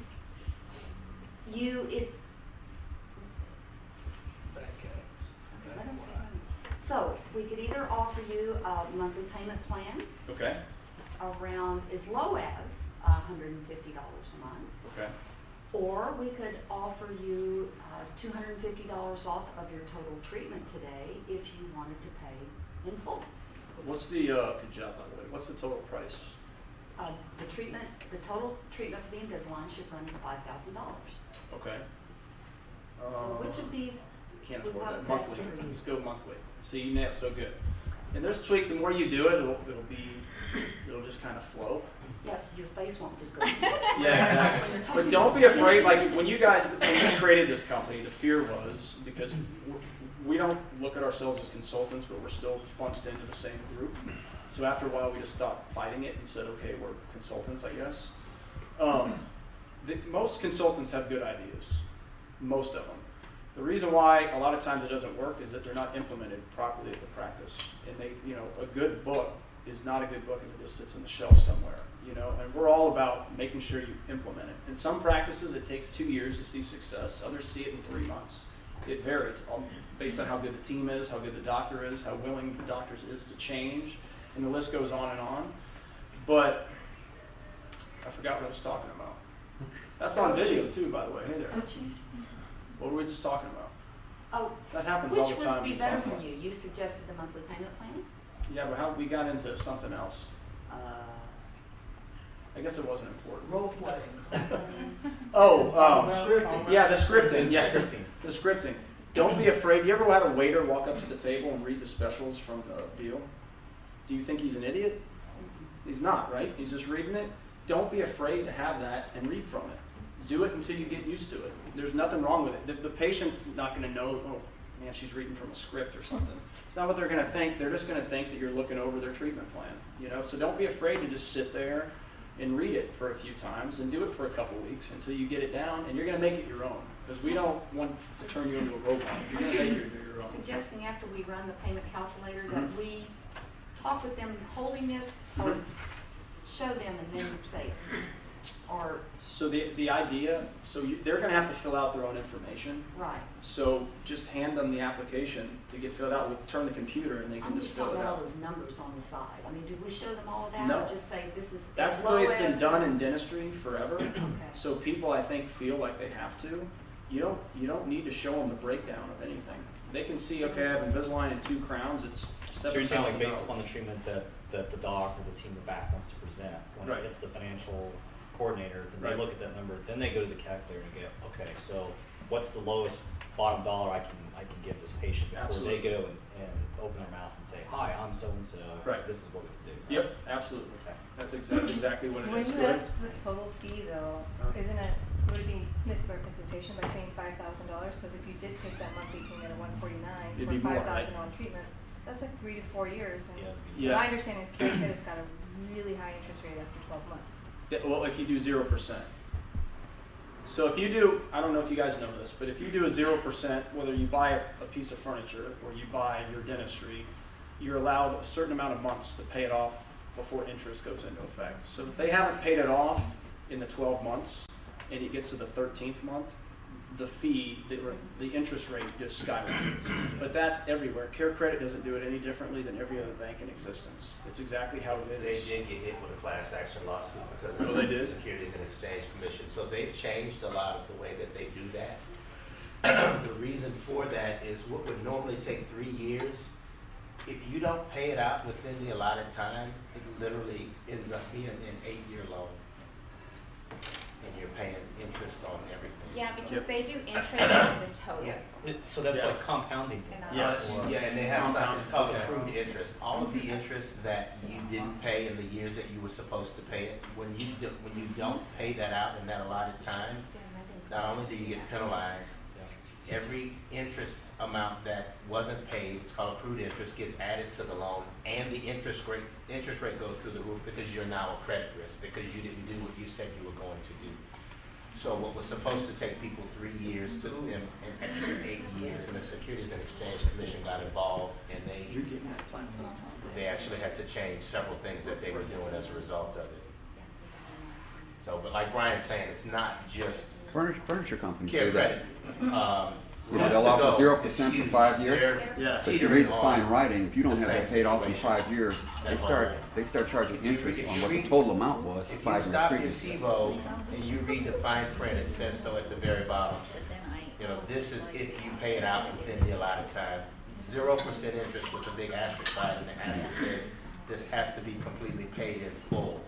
Because the minute you don't, number one, you get hit with a penalty, you get all the accrued interest added back in, and the interest rate for the new amount goes through the roof. Now you've got another 8 So years. is there another option with Care Credit? Is that the only option? I don't. Well, that's That's if you the do a one that they 0%. push. Yeah, that's the one that, if Care Credit walked into your practice today, they're gonna tell you, offer 0%. Why do you think that is? Because if they default, that's if they don't pay in 12 months and they can't. That and they make more money off of And you. they make more money. And it's an easy sell. Anybody, it's not even a sale. Anybody can offer 0%. That's not even a sell. Their sales reps What do they get call paid it? on the amount of money that you get approved at your practice. So they're gonna tell you which is the community think, what they think is the easiest way to sell it. Everybody wants to hear 0% interest. So that's what they're gonna push to your treatment plan coordinators, which we convert to a financial expert. Right. And those are the conversations he's having that we're trying to teach the financial experts in the practice to be able to have the same conversation, like be able to stand up. And we do this with our program that actually comes in your practice. We do it where we role play a lot, but eventually you become the teacher. We sit in the stands with your team and you get up and teach it as if, because once you can stand up and you can teach it, that's when you really know it. When you're scared, nobody likes role playing. So that's, everybody hates it. But facts are, it makes you way better. But please mention that these two young ladies nailed it. Yeah, you did. That was really good. You nailed it too. No? You sure don't want to go? I just like to Yeah. work it out. So you asked an important question. You asked So it then again. does Care Credit have the option where it's not 0% interest? Yeah. You pay interest from the beginning? Yep, and that's, So then how do you yep. answer that question when someone says 149 and how much Right. is total? Because it's not 5,000 by the time they're done paying. So all you do is say it depends on which option you pick. So if we go with the low monthly payment, or a paid in full discount, the total price is going to change. And then see if they choose one. If they don't and say, just give me the total number, then you give it to them. So you got to understand that everybody gets, if it's $5,000 and they finance it and it's with interest, everybody understands they're going to pay more. The patient, because every bank their whole life does it. Their house, their car, furniture, flat screen. The patient is a consumer in your practice. That's So why they- you say they they get would never this. come back and feel like they got duped. Specifically mentioned Right, the treatment. right. The treatment that Dr. Moore has prescribed for you is $5,000. Now, it depends on whether or not you accept our paid in full discount or if you go with our Right. low monthly plan as to what it's ultimately going to cost you, if you want to mention that, but I would just leave it out. Go ahead, Dr. Moore. I was going to say, is it good to like use an analogy, because everybody here has bought a car? Right. And if you look at it, this just goes to the point that you're saying. If you look at that long yellow or pink sheet, it'll say the car is like $19,995, but if you go 3 blocks over, this is what you've paid, and this goes to your question. This is what you've paid if you take it out to term and you've paid at the interest rate. It's like $39,000. So Right. most people will be That's aware what they're of that. requiring of lending institutions. Now, it's called a truth in lending. If ever you bought a home or you bought a car, you've always received an actual truth in lending, because not only does it tell you what the car costs, but it also tells you what it's going to cost you over the life of the loan as well. But what I was asking is if it's a good idea to use an analogy, because like you said, people don't value dentistry, they don't understand it, but almost everybody that walks in your office, unless it's a kid, of course, or whatever, has bought a car, has Right. bought an appliance, has bought a house. Right. So you could sit there and say, you know, well, it's $149 a month and you know, very similar to, you know, buying an automobile. So at the end of your, you know, whatever, you know, So just it- kind of draw some kind of analogy that Yes. they would be familiar with. I would say a house in your practice, because I just, from a practice standpoint, I wouldn't want to start talking about cars, Okay. you know, but yeah, and if you're good, like there's some people, like he's a genius at analogies, and most of the time if I try it, I sound like a total idiot. So you have to also be good, you also have to be good at analogies, otherwise you end up trying to say something that served a point, and Mhm. you end up not Served serving a the point. point. But yeah, but I mean, and now if you're a good analogy person, people relate to that stuff. And as we go on with this series, we're going to show you guys how the reason why people do not value dentistry, it's because of the people in this room. And I don't mean that as rude. It's that things happen every day inside a dental practice, and it's happened for years, hundreds of them, that put the perception in the consumer's mind and why they view dentistry the way they do. It's the way dental school teaches you guys a lot of things. It's the list goes on and on. Even little things like recommend versus prescribe. If everyone's been saying prescribe since the beginning of time, people would value dentistry in a completely different light. So that stuff we'll talk about as well. Brooklyn has some stuff here for you. She's going to come around. We're doing on the platform, we're doing a 15% off if you guys want to sign up tonight, or you can just sign up for a free demo. The demos take 15 minutes, depending on how many questions you want to ask. So at minimum, take a look at it, because everything we're talking about tonight is in there. It's going to teach your practice, and it's at a lower fee than if we actually came in there physically. Dr. Moore was with us now. We're in his practice every 2 weeks, and then you're in there more than every 2 weeks, right? Yeah. Yeah. Dr. Moore You is, guys chat a little bit? Yeah, he's a good friend of mine. Yeah. We hang out quite a lot. And the price varies depending on if you go with our platform, or if you come, or if we're physically in your practice. There's 2 different options for you. And the platform, you know, again, comes with a lot of things that we can't physically do for you. And Brooklyn can discuss those price points. We can sit and have a conversation afterwards. But at minimum, let us show you that free demo. You guys will really like it. We've invested a lot of money in making sure this technology is great for you guys. So if nothing else, do the free demo, and you can either fill out either side, whichever one you guys want, or both for that matter. And just so you guys can hand it to Brooklyn, and any questions you guys have, you can ask her, Derek, Anthony, Vin, or me, because we're here to answer them. You guys have any more questions? You paid us in full, or is there So we do a paid in full discount, you know, yeah. And that's funny, because again, it's back to, he's a paid in full guy, and that's how he paid us. And then we have a ton of doctors that on the first every month, their credit card's getting run. So we normally, it's normally about a 10% paid in full discount. But with the platform, there's no contracts whatsoever. It's month to month. You cancel it anytime you want. We don't do contracts on the platform. because we don't want you guys to feel like you're locked down. You know, we have physical people coming into the practice. We require a longer term agreement because it's a ridiculous amount. It's a lot more work for the coaches. And you don't want to, you know, you get 3 months into something and then all of a sudden the doctor cancels it when you've put in hours upon hours of a marketing plan for a year. So that's why we do agreements if we're in your practice and it's month to month on the platform. If you try it for 3 months, you don't like it, you can just get rid of it. You're not locked into anything. Good. One quick question. I never asked this before. You know, you use the word prescribe because, you know, we want to you know. What if we're just a little more blatant about it and just say, look, this is what you need? Right. What about that? You know. Say it. Yeah, exactly. Well, you know, I mean, now the treatment coordinator, I think sometimes may feel more, I think it's better for them to say prescribe. Yeah. But if I'm in the chair and there's like, I'm going to say, you know, Brian, you need a crown. You know, if you don't get this crown, this tooth is going to break down, and then you'll have to get an implant, which will cost you significantly more money. So this is what you need. You know that's solutions. Huh? You know, you just talk Damn solutions. right. Yeah. Got no problems with that. I mean, when it's cut and dry, why not? Well, again, anything the doctor can prescribe, so whether it's you or it's assistant, hygienist, or whatever, any verbiage that comes out that's a treatment that can be prescribed is a solution to something. It's not a consequence. Right. A consequence is gum disease leads to bone loss, that leads to tooth loss, and higher financial costs. That's consequences. So that's the only thing there that was perfect. Just the root canal, or you said something that just leave that, or the crown, leave that out. Okay. You know, if you want to talk about a crown, a crack left untreated, what can happen? That's what you want to do. Talk about with a patient. Not that's going to lead to another type of treatment. That crack can spread, can get down into the root, it can hurt like you know what. So therefore, I'm prescribing you a crown. Totally different conversation. So yeah, say you need it. The idea though is to have them hear a repetitive message, which is something that the next event we'll talk about is effective frequency. Well, you know, one thing I was doing, I'll pick on myself for a second, is, you know, maybe, I think you said earlier, Dr. Perl, that was. Oh God, you're are you serious?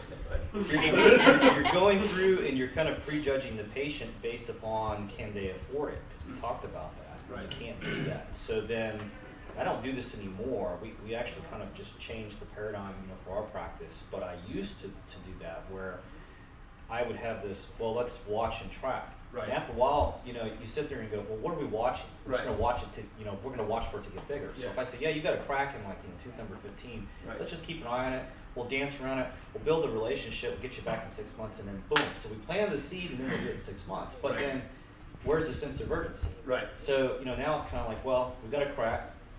I can't tell you what it's going to do in the future. I can only tell what I see today, but I can Right. almost promise you at 2 o'clock in the morning on Christmas Eve, I'm not going to be around, and I'm going to be your best friend. So Right. do we want to get to that point, or do we want to go ahead and get on down the road? Yeah.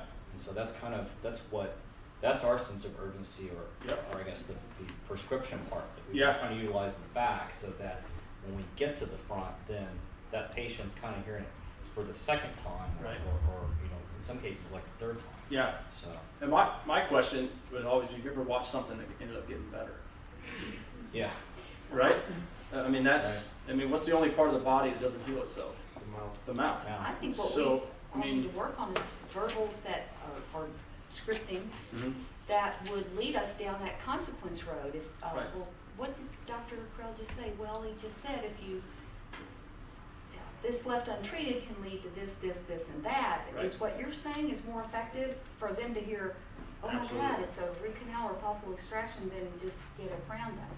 Is that, So you you're don't saying want lead to them down the consequence lead them path? down the consequence path. But a Okay. consequence is not, this can lead to a root canal.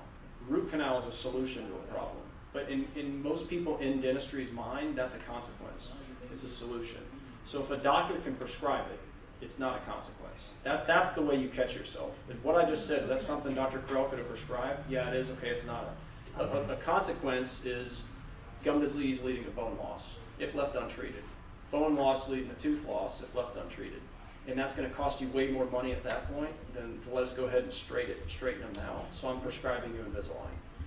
That's how that goes. And it doesn't, after you get used to it, it doesn't come across pushy whatsoever. Patients respect a doctor telling them what they need. They don't want options. That drives patients absolutely crazy. And I think part of this program's unique because 90% of it comes from a patient's perspective. 4 years ago when we started this, I didn't know a thing about dentistry. Never been in a dental practice in my life other than a hygiene program. And the first, she was supposed to come tonight. She's one of my best friends now, so I can say it. Ann Haggard. They grew 30% year one. They went from a $1 million to a $2 million practice in 3 years. And she went from preferred to elite. And she's a single doctor GP. Don't say it. Don't say it. Single doctor GP practice. And preferred to elite in 18 months. And that was our first client.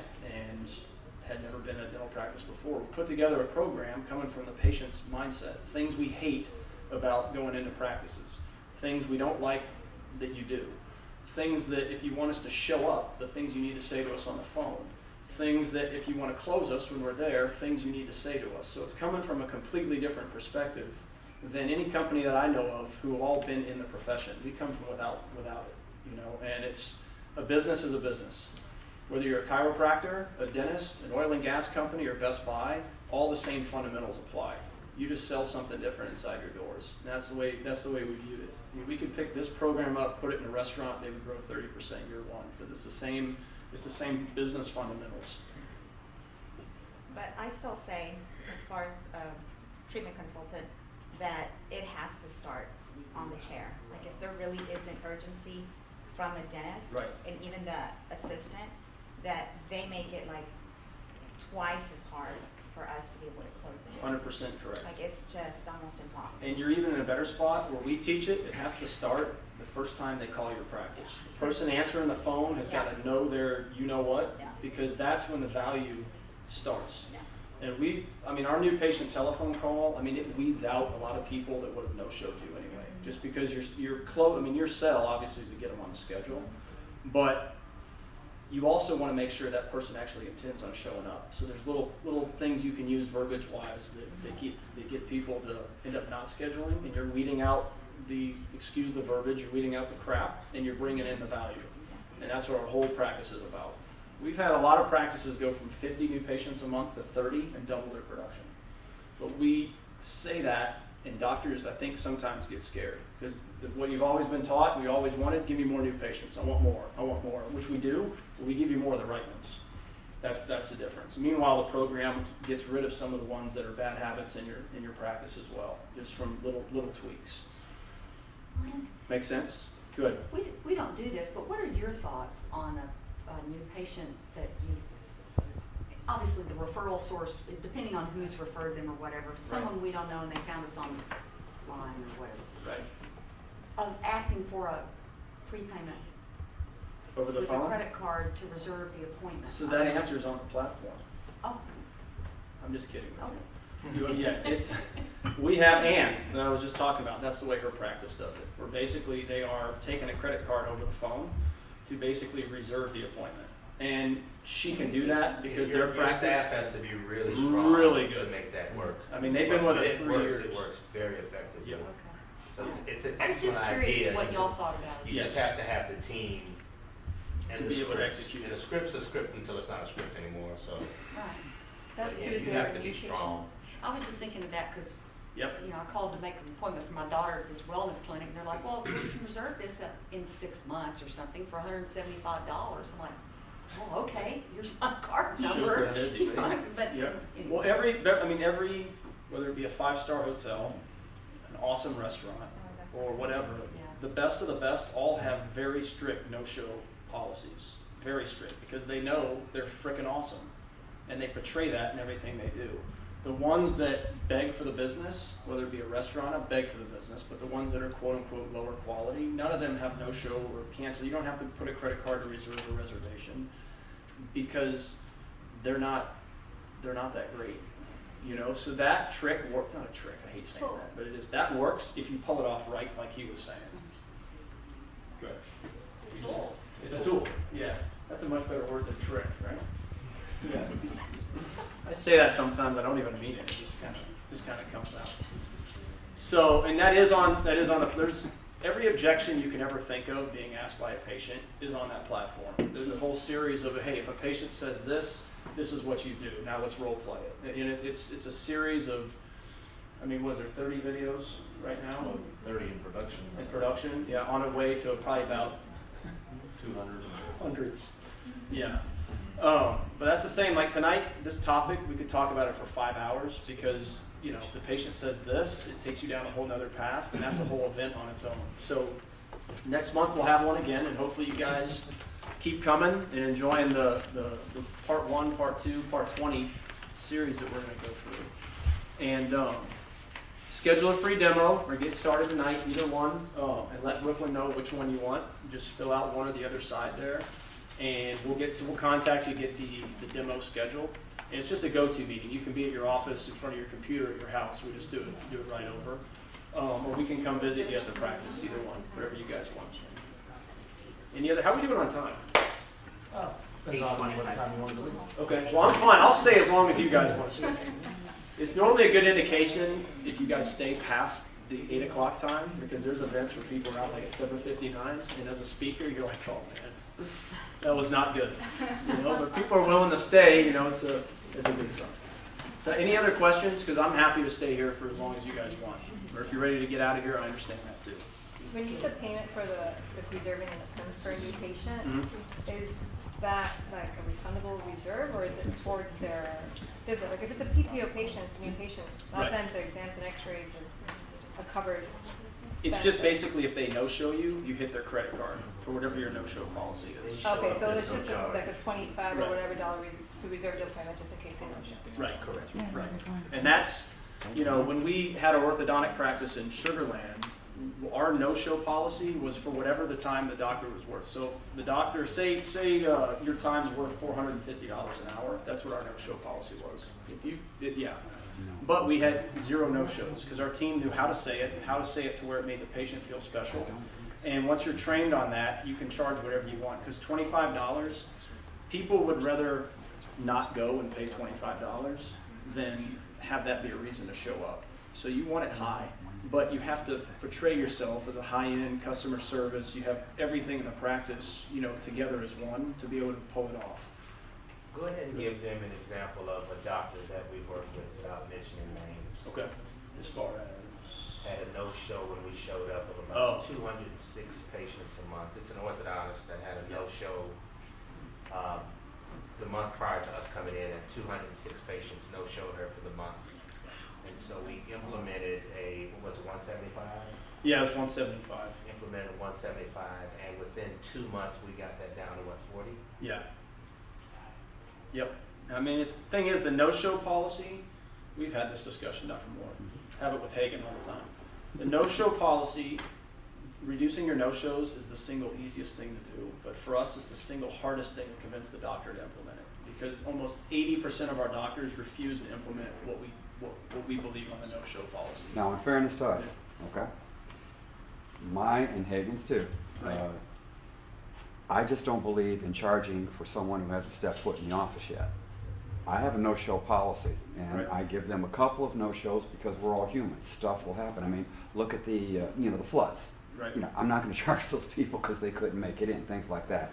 But you haven't stepped 1 foot in my office. I'm coming to meet you for the first time. Something comes up, I no-show, Right. and if I don't pay $175, you won't see me again. I'm going to say, Brian, nice, bye.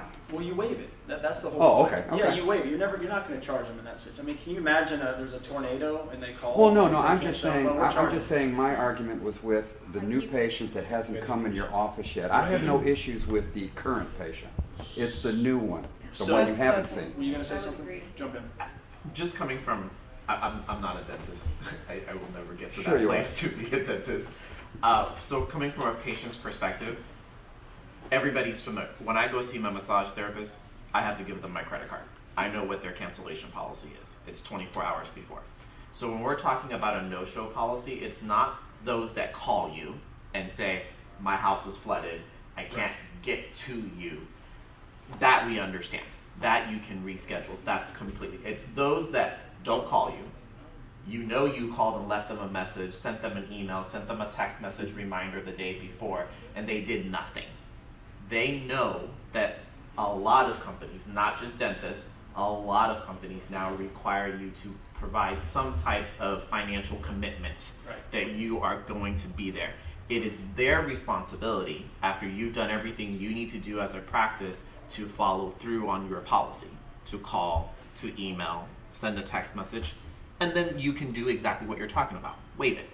It's no big deal. I don't dispute that, but you know, right now, and I used the same words to Brian, I used it to Derek, I said, I'm not gonna say no indefinitely, but you're gonna have to walk me into this one a little bit more slowly. We'll get I there. call, yeah, well, maybe, there. but I mean, I called her, I haven't been to your But for office, the first you know, and I don't show Yeah. up, and you hit me with you try to hit me It with a was their whole $175 company charge. We don't want you to do that. No, well, I understand, I'm just Yeah. saying, there's too many, you know, I know you were laughing at me when you were using the thing about what's our competition, well, no, what our competition is. Right. I just think that right now, there's just so much competition. Yeah. I would look at it and go, well, let's say I'm saying, And okay, you Dr. just Wright, go, you know, oh, okay. matter of fact, you know what, I probably wouldn't talk to you at all. Right. I just wouldn't show up and then I'll go to the next dentist. Right. You know, not on before I walk my foot in the door. Now, once I'm in there and you've explained to me your policies and all of that stuff, Right. then I'm significantly more comfortable. And you're right, every business has that type of Right.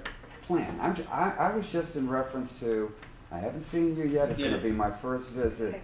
You know, that was my problem. And the idea is not to charge them. The idea is just to state what your policy is. Okay, If you never, and you're not, because you can't charge someone who's never even been to your office. right. All you do is you're putting value on something that they may or may not see value in. That's all the no-show policy. So our no-show policy is basically you tell every patient, every time they schedule, whether they're new or current, what your no-show policy is. But you do it in a way that they believe it benefits them. Such as, you know, we have a great experience, a new patient calling. Look forward to seeing you. We have a great experience at our practice. Our patients love our VIP experience. We're going to treat you great. One of the ways we do that is our schedule operates efficiently. We see you on time. So therefore, we have a no-show and cancellation policy of $75. But I know it's not going to be you. You know, we're going to see you. So can I expect to see you then? Yes. Done. Now you've informed them what it is, and you haven't insulted them. So, but it's all how. If I said that again, it would be totally different because I know it. But you're never going to insult anybody that way. But the ones who say and they balk at that, you know, they have no intention of coming to that appointment, and that's how you weed out the crap. Just with that one simple little trick on the phone. Trick. Because if they really want to come in, it would be free. It's free. Jeez. Jeez. I was thinking of you at first. I'm like, I'm not gonna charge you, but.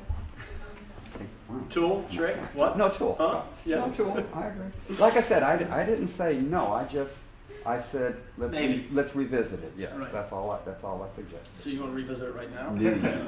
Later? Okay. Later. Good. Maybe over a couple drinks. And I just wanted to pick it. You had asked me the question about did the massage therapist that I went to ask for my credit card information on my first visit? Yeah. And the answer to that was yes, Yes. she did. Yeah. But in Brian's example, there was no request of any type of credit card information. So to his point, you're not charging them. You're just letting them know that that is how valuable your time is in the practice. Now, if down the road, as Derek had mentioned, if you get to that practice where you have that confidence to say, as part of scheduling your appointment, we now require your credit card information, then that's a completely Different deal. altered conversation. But what you're really informing your patient is, don't cancel on me if you know that you can't afford to pay me on time. You know what's funny though is I had a massage membership, I had it for 8 years. I never no-show.